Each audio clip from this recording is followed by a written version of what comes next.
Hello, everyone. I'm Mackenzie Darling, and I am here with Marc Brackett. Hello, Marc. Thank you so much for being part of the World Happiness Fest. Thank you for inviting me. Yeah, absolutely. We're so honored to have you. Before we started this talk, I was going over and saying what a huge fan I am of Marc's work and how especially needed it is, I believe, especially today. So before we dive into questions, I'm going to read your bio quickly so everyone else can be just as impressed as I am with you. Marc Brackett is the founder and director of the Yale Center for Emotional Intelligence and a professor in the Child Studies Center of Yale University. He is the lead developer of Ruler and serves on the board of directors for Castle. He is also the author of one of my favorite books, Permission to Feel. So welcome, Marc. Thank you.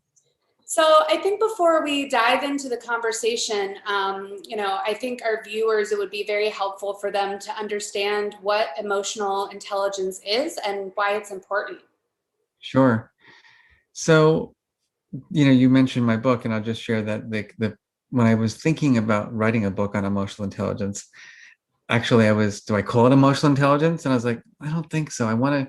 There's something deeper that I think we have to get to before we learn about emotional intelligence. And I think it's what I call permission to feel. And, we were talking briefly before this meeting about our childhoods, and we didn't get into too much detail, but I got a hunch, right, that you, like me, maybe were kind of robbed of your feelings or didn't have the permission to be your true, full feeling self or express those feelings. And so my first, hope is that we create a world where people have the permission to feel all emotions, where they feel safe and valued and capable, of doing that. And then I think we need to become curious explorers of our feelings. I call that being an emotion scientist versus an emotion judge. So wanting to get critical, am I feeling angry or am I just irritated? Am I jealous or am I envious? Am I stressed or am I overwhelmed? Or it's World Happiness Day. Am I ecstatic, elated, jubilant, elated, content, tranquil, peaceful, relaxed? Like, what's going on? What are my real feelings? And then we have to become skilled. Emotional intelligence is about using our emotions wisely. So I call those skills the ruler skills, and there are 5. Recognizing emotions in ourself and other, understanding the causes and consequences of our emotions, labeling our feelings precisely, knowing how and when to express our feelings, and having the strategies to regulate them, and that's ruler. And so what do you find students, parents, pretty much everyone, do they have a harder part of one of those areas that you mentioned? Of all the ruler skills? Yeah, of all the ruler skills.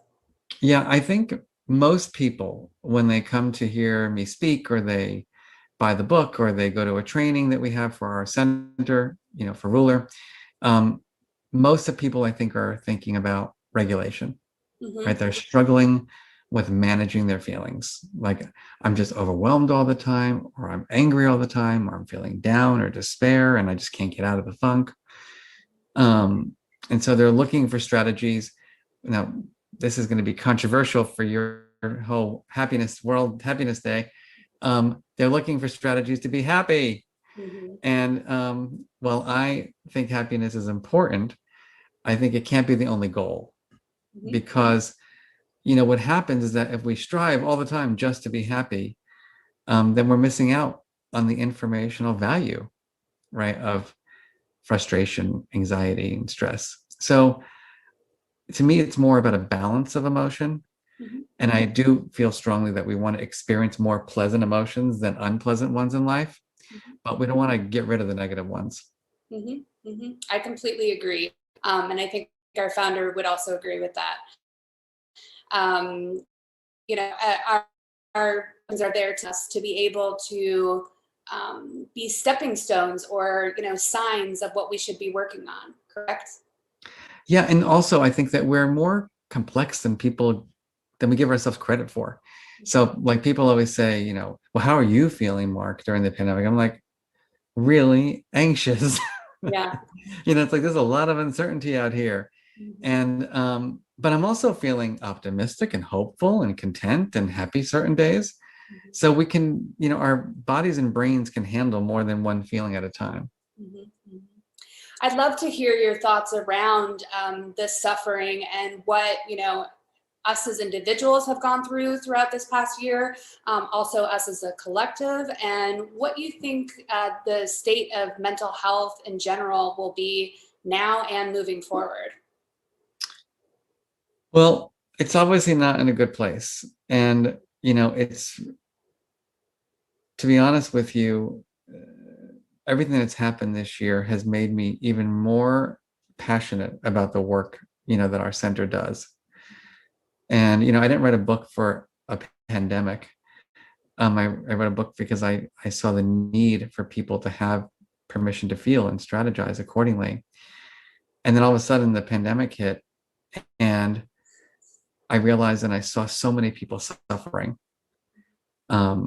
We've had 30 years of emotional intelligence theory. We've had 25 years of what's called social and emotional learning in our nation's education system.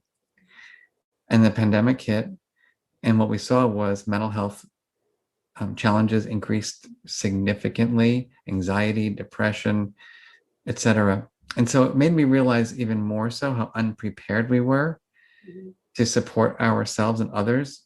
And, teachers having panic attacks on their way to school. My work is primarily in education. And so we've studied well over 25,000 educators during the pandemic.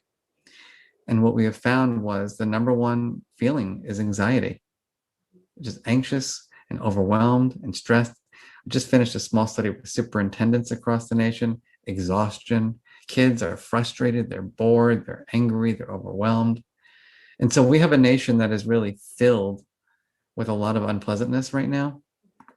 And so grateful for your, work, because I think we do need to take a step back and think about what we're grateful for, take a step back and not just put ourselves in this terrible kind of hot soup of anxiety and overwhelm, and find ways to manage it effectively so that we can achieve our dreams. Yes, could not agree more. You mentioned the United States, but I'm wondering if any of your research actually expands outside of the United States and how mental health is comparative around the world to the US. Yeah, so we do some research in Italy and in Mexico. Now we're doing a big study in China. And I would say that, we just got in our very similar data from Italy, and it looks pretty much the same. I think the pandemic, just because of the quarantining, that people have had to undergo, people are lonelier than ever before. They feel isolated. That's led to feelings of despair.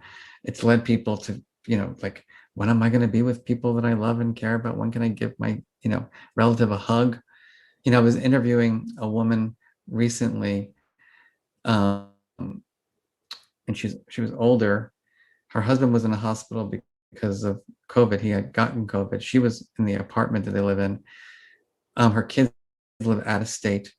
She was retired, and she just said, "I'm sitting in my apartment, all day long, and I'm just one big worry, and I need help, and I can't get a hug, I can't, and technology wasn't her thing, and it was so disheartening, and my heart went out to her, of course, and I also was thinking, this is where creativity really has to come into play. We've got to find creative ways to help people, experience more pleasant emotions in these really horrific times. You bring up technology, and that's something that I've actually been so grateful for. Like, thinking back to the people of 1918, when that flu came to be, and not being able to have that technology, at least being able to get on a Zoom like this and being able to see people from across the state, from across the world. Have you, done any research around like the emotional connection using technology? I'm not sure if you have, but I just thought it might be interesting.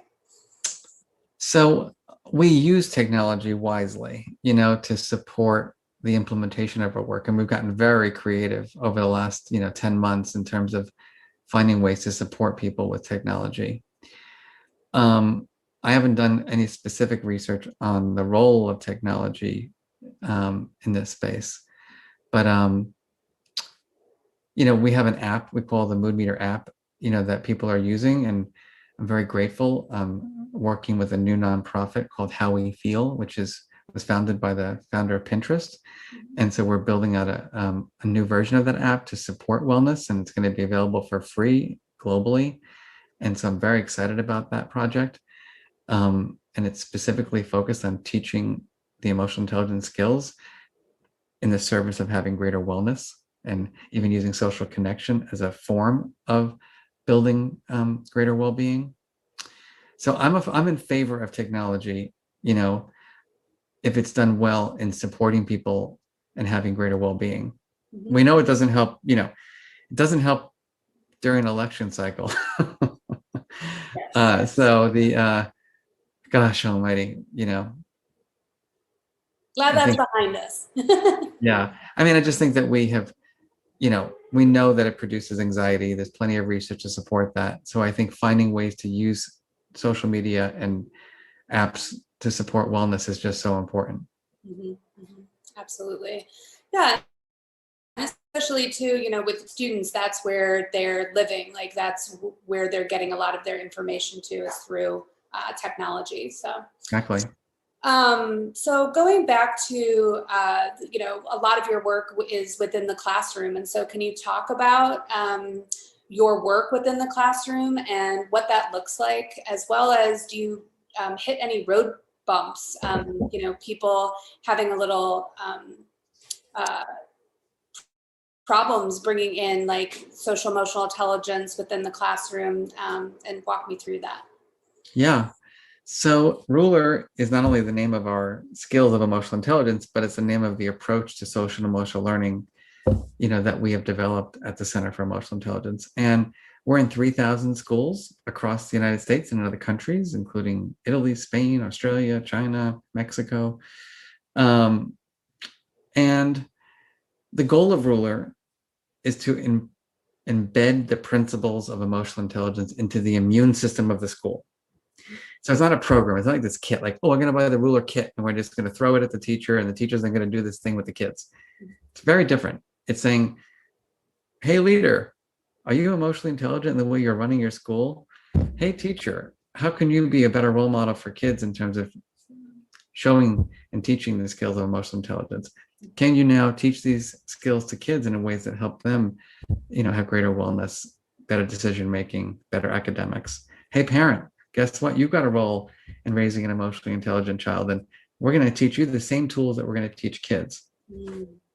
One of our signature tools, as you can see behind me, is the Mood Meter, El Medidor Emocional, and that is our tool for building self-awareness. Actually, in my book, I have this the cheat sheet, everybody can see, which is you get your first 100 words to talk about your feelings, and so a big part of Ruler is embedding these tools. So one of them is called the Emotional Intelligence Charter, which is, all right, we know how we're feeling, but Mackenzie, I'm going to ask you this. How do you want to feel over the next couple months? Invigorated, alive, excited. There you go. Mm-hmm. So let's say you were, someone who worked in my school. We would collect all of the feelings that teachers say they want to feel, and then we'd have conversations around, okay, what are we going to do to feel more alive? I like that one, because that's not someone that's, you're creative, so you're thinking outside the box, and so what does that mean to feel alive? What are we going to do? What are we going to say to each other every day to feel more of that? Mm-hmm. Then the Mood Meter is self-awareness. How am I feeling? How are you feeling specifically? What are my strategies? We've got other tools we call the meta moment, which is how to be your best self and deal with those things that activate you. Like, I don't know about you, but during this pandemic, my partner and I, we've never been together this long. Mm-hmm. And then my partner's mother-in-law was living with us. My mother-in-law, my partner's mom. And I thought she was going to be here for a month. It was back in February. Pandemic hits, 7 months, no flights back to Panama. love this woman, but like, all right, like I'm not used to having dinner with you like every night for 6 months. Right. Like, I need a break. Fair. I need a break. I need a vacation. I need something. And like we were activating each other, and I'm like, all right, Mark, remember, you're the director of the Center for Emotional Intelligence. What's your strategy? I'm like, I don't got one tonight. I don't got one. Mark, come on, find one. Yeah. And so we teach people how to manage those difficult moments and those triggers, and then tools to be better at perspective taking and interpersonal problem solving. So if you and I got into a huge fight, like how do we repair? And, real essential skills, that we need that are above and beyond the academic skills that most people focus on in schools. Yep. And so that's Ruler in a nutshell. I mean, of course, I could talk about it for like 3 weeks. No, I love it. I want to do like all of those activities myself. Yeah. I think that they sound really fun and really meaningful. And I think it's crazy that we don't have more of these conversations on a regular basis. So I love that you're spearheading this. It's great. I also love, it seems like the universe kind of always puts you in those positions. I love your moment when you're like, wait, I'm the director of the, Center for Emotional Intelligence. And if we're able to actually see these fights or these difficult things that come across our path as moments to practice those, it's such a shift in our perspective and the way that we handle things. Well, also, it's like I really had to like I was so self-focused in those moments with my mother-in-law, and then I went upstairs and I'm like, wait a minute, it's all about you. Like, do you think she's happy being with you for 6 freaking months? Yeah. And I realized I had to go back downstairs. Well, I did it the next morning when I was in a better place. And then we just talked about it for a few minutes, and it was like, and then we started playing games at dinner, which is like, let me learn about your childhood. And I learned so much about her in a matter of like a week that I didn't know for 20 years. And so, I thought, well, goodness, she's got her dog at home, her parrot at home, her other kids who live in Panama. My hunch is that she probably really wants to be there, not here either. And so, when we're activated, we don't really think about others. And so, and also when we fail, we tend to be like self-righteous. And I think so much of, yes, my book is called Permission to Feel, but we also got to give ourselves permission to fail and apologize and ask for forgiveness and try to move on, because otherwise, my goodness, like we're just going to be like this all the time. Absolutely. One of my favorite sayings is fail fast and fail forward. I like that. That's very, very pertinent here. Wonderful, Marc. Well, our time is running up, unfortunately. I feel like I could talk with you forever. Before we get off, do you want to tell people how they can get involved with your work? Sure, thank you.